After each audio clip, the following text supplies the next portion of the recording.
에스겔 8장 말씀을 읽었습니다. 1절 말씀은 먼저 다시 읽습니다. 여섯째 해에 여섯째 달 초닷새에 나는 집에 앉았고 유다의 장로들은 내 앞에 앉아 있는데 여호와의 권능이 거기에서 내게 내리기로. 선지자 에스겔이 집에서 여호와의 권능이 임재하시는 것을 경험하고 그가 환상 가운데 하나님의 성전에서 일어나는 모든 가증한 일을 보게 되었다라고 하는 것이 에스겔서 8장의 말씀이에요. 그런데 오늘 이 에스겔서 8장에서 우리가 먼저 우리가 생각해 보고자 하는 것은 에스겔이 집에 앉았을 때 여호와의 권능이 선지자 에스겔에게 임했다라고 하는 것입니다. 여러분들 집에서 성령의 임재와 또는 집에서 말씀을 증거하고 또 집에서 하나님을 예배하는 이러한 모습들은 신약 성경에 너무나도 많이 나와 있는 것을 우리가 보게 됩니다. 구약에서는 아브라함이 집에서 하나님을 영접하여서 하나님을 섬기다가 복을 받게 된 사례를 말씀하고 있죠. 신약에서 대표적인 것은 사도행전 28장 말씀인데 바울이 이태 동안 자기 셋집에 머물면서 자기에게 오는 사람을 다 영접하고 하나님의 나라를 전파하며 주 예수에 관한 모든 것을 가르치더라 라고 사도행전 28장에 나와 있어요. 자기 셋집에 2년 동안 머물면서 모든 사람들을 영접하고 하나님의 나라와 주 예수 그리스도에 관한 모든 것을 가르치더라. 여러분들 바울만 그렇습니까? 사도행전 말씀을 보게 되면 사도들도 마찬가지예요.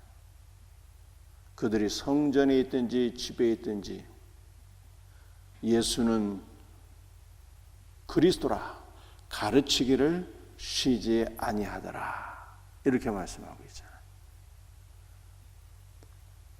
심지어 루디아의 집은 아예 빌립보 교회가 되어버렸어요. 빌립보 교회가 말씀을 전파하고 하나님을 예배하는 교회가 되었더라 이렇게 성경이 말씀하고 있습니다. 마가의 집도 마찬가지죠.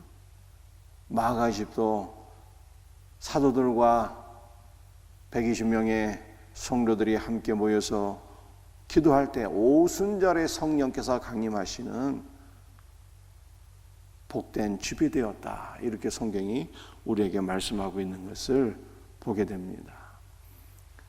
여러분들 우리가 집이라고 하는 것은 어떠한 곳일까요? 집. 구약 성경을 보게 되면 이 집을 가리키는 단어와 성전을 가리키는 단어가 같은 단어인 것을 볼 수가 있습니다. 여러분들 집은 우리가 어떠한 곳이 되어야 되는 것입니까? 집은 단순히 우리가 쉬고 안식하는 곳이 되어서는 안 되는 거예요. 집은 말씀을 전파하고 하나님을 예배하고 성도들을 영접해서 사귀고 교제하고 섬기는 장소가 될 때 하나님께서 성도의 가정에 임재하시고 은혜를 주시고 복을 주신다라고 하는 것을 성경이 말씀하고 있어요. 여러분들 과거 우리가 집이 없이 살 때는 많은 성도들이 아마 하나님 앞에 집을 구하면서 이렇게 기도했을지 몰라요. 하나님 저에게 집 주시면요 제가 날마다 예배드리고 많은 성도들을 초대하고 섬기는 그러한 섬김의 장막이 되겠습니다. 하나님 저에게 집 주세요. 막 혹시 이렇게 기도하신 분들 있지 않으십니까? 여러분들이 기도하신 대로 하나님께서 집을 주실 때 지금 그렇게 여러분의 장막을 성도들을 영접하고 하나님을 예배하는 그러한 장소로 또한 사용하고 계신가요? 많은 사람들이 이제는 집을 사적인 공간으로만 인식하고 이웃을 초대하거나 성도들을 초대하거나 또는 전도지향자들을 초대하거나 그래서 영접하고 사귀고 교제하고 말씀을 증거하는 복된 장소로 사용하지 않는 것을 보게 돼요. 셀 모임도 예배당 안에서 셀 모임을 하든지 아니 커피숍에 하든지 자기 집을 오픈해서 이렇게 셀 모임을 하고 하나님을 예배하는 성도 드문 시대가 되었어요. 그러나 성경은 뭘 말씀하고 있습니까? 집이 곧 성전이 되어야 된다는 거예요. 집이. 에스겔도 오늘 본문 말씀 1절을 보게 되면 집에서 여호와의 권능이 임재하시고 그가 환상을 보게 되는 놀라운 은혜를 체험해서 혼자 유다 장로들과 함께 이 은혜를 경험하게 되었다는 거예요. 그러므로 사랑하는 성도들이여, 우리의 집들을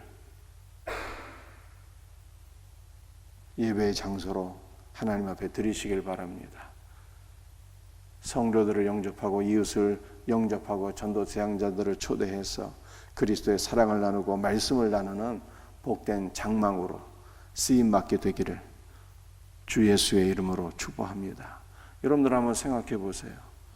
집안에서 하나님을 예배하고 말씀을 증거하고 기도하고 성도들을 섬기는 이 장소가 될 때 어떻게 성령께서 그곳에 임재하지 않으시겠어요?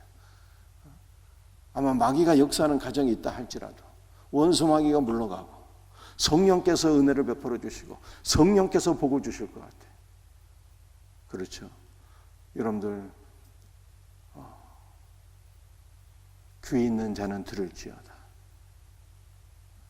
장막을 오픈하고 하나님 앞에 헌신할 수 있는 우리 복된 성도들이 다 될 수 있기를 주 예수의 이름으로 축복합니다.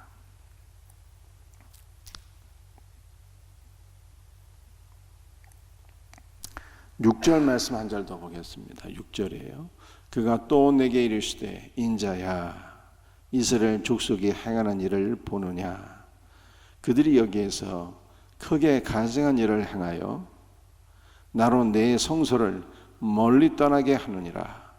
너는 다시 다른 큰 가증한 일을 보리라 하시더라. 하나님께서 선지자 에스겔에게 성령으로 임재하시고 그러므로 성령께서 선지자 에스겔을 환상 가운데 들어 올리셔서 성전 안에서 일어나고 있는 이 우상 숭배의 가증한 일들을 보게 하시고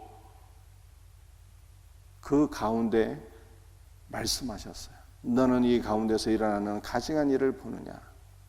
이 가증한 일로 인해서 내가 여기서 떠나가느니라. 이렇게 말씀.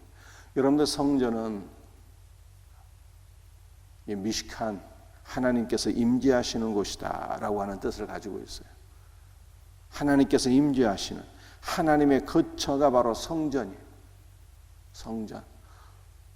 그래서 성전에는 하나님의 임재가 늘 충만해야 되는데 놀랍게도 안타깝게도 하나님께서 오늘 6절 말씀을 보게 되면 성전 안에서 이루어지는 가증한 일로 인해서 성전을 떠나시겠다 이렇게 말씀하고 있어요. 왜 성전을 떠나십니까? 성전 안에 있는 가증한 일, 곧 우상 숭배의 죄악으로 인해서 하나님께서 성전에서 떠나가시는 이 안타까운 모습을 우리가 6절에서 보게 되는 것입니다.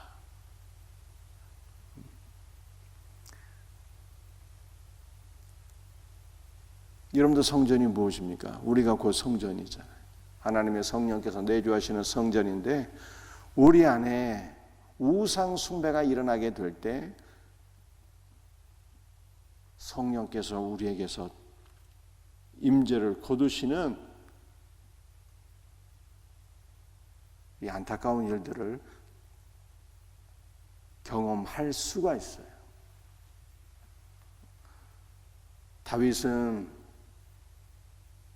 살인죄, 간음죄를 저질렀더니 성령께서 마치 자신에게서 떠나시는 것 같은, 떠나가신 것 같은 영적 침체를 경험하고 하나님 앞에 간절히 기도했어요. 주여, 내게 주의 영을 거두지 마소서. 주의 성신을 내게서 떠나지 말게 하소서 라고 기도했어요.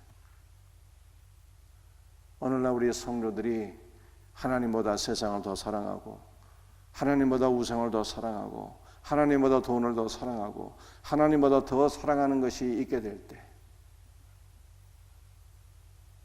우리 안에 내주하시는 성령께서 마치 떠나가시는 영적 침체를 경험할 수가 있다는 것입니다. 여러분들, 우리의 심령에는 우상 숭배가 아니라 뭐가 있어야 될까요? 무엇이 있어야 되는 것입니까? 그리스도의 피가 우리의 심령에 있어야 돼요. 그럴 때 성령의 임재를 강력하게 날마다 경험할 수 있어요. 그리스도의 피가 우리의 죄를 덮으시고 우리의 죄를 사하시고 그리스도의 피가 우리를 정결케 하실 때 성령께서 날마다 우리의 심령 가운데 강력한 은혜와 생명으로 임재하시는 역사를 경험할 수 있게 된다는 것입니다. 그래서 요한일서 5장 말씀을 보게 되면 증거하는 이가 셋이니 그 성령과 물과 피라 이렇게 말씀하고 있어요. 그리고 이 셋이 합하여 하나래요. 성령과 물과 피. 여러분도 물과 피는 그리스도의 물과 피를 가리키는 것인데 곧 성령과 그리스도는 하나이라 라고 하는 삼위일체에 관한 말씀인 것이죠. 그런데 우리가 이 요한 1서에서 보게 되는 말씀이 뭐예요? 그리스도의 물과 피가 우리의 심령에 흐르게 될 때, 그래서 그리스도의 물과 피가 우리의 모든 더러움들을 다 씻어내고 정결하게 할 때 성령께서 더욱더 우리에게 임재하시고 능력과 생명과 권능으로 우리를 충만하게 채우신다라고 하는 것을 말씀하고 있는 거예요.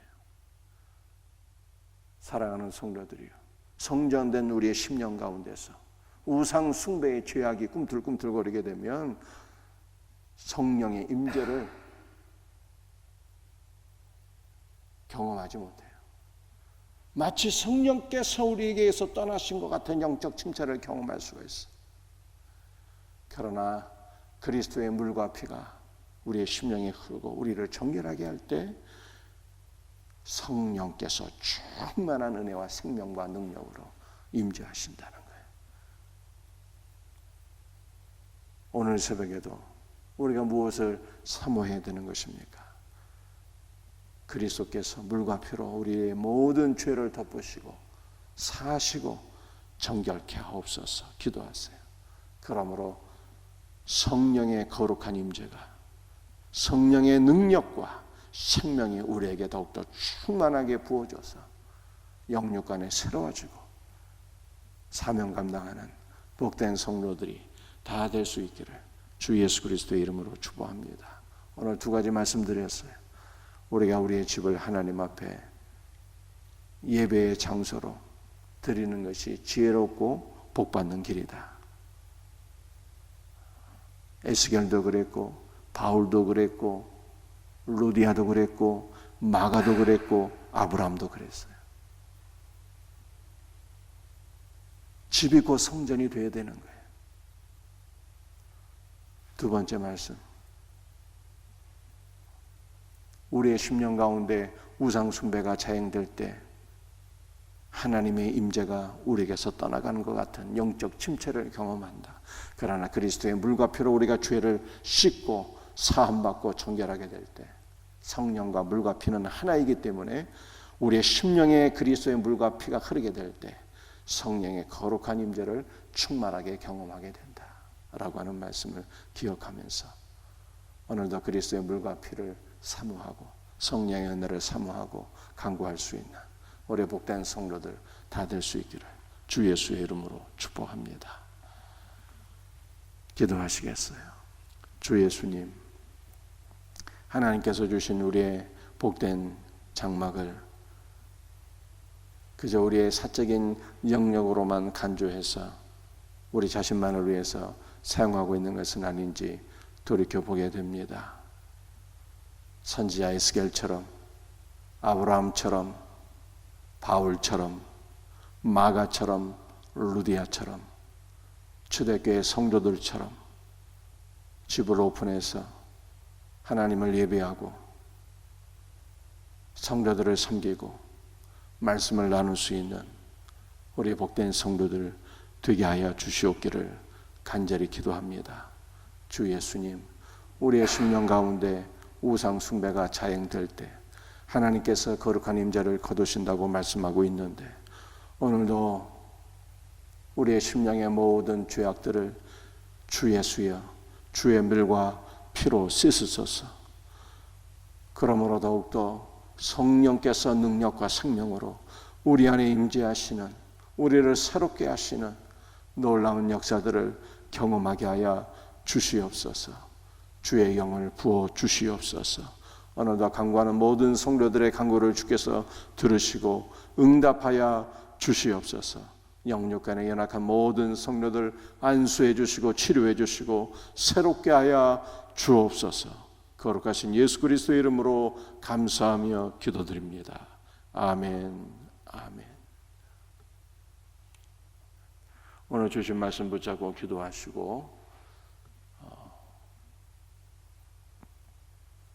교회를 위해서 기도하실 때 우리 새벽 예배 부흥과 주일 예배를 위해서, 주일 학교를 위해서, 또 우리 여러분이 섬기고 있는 각세를 위해서 기도하시고 나라와 민족과 선교지를 위해서 또 여러분들의 개인적인 기도의 제목을 붙잡고 우리 다 같이 주여 삼창 부르짖으며 기도합니다. 주여 주여 주여 역사하여 주시옵소서.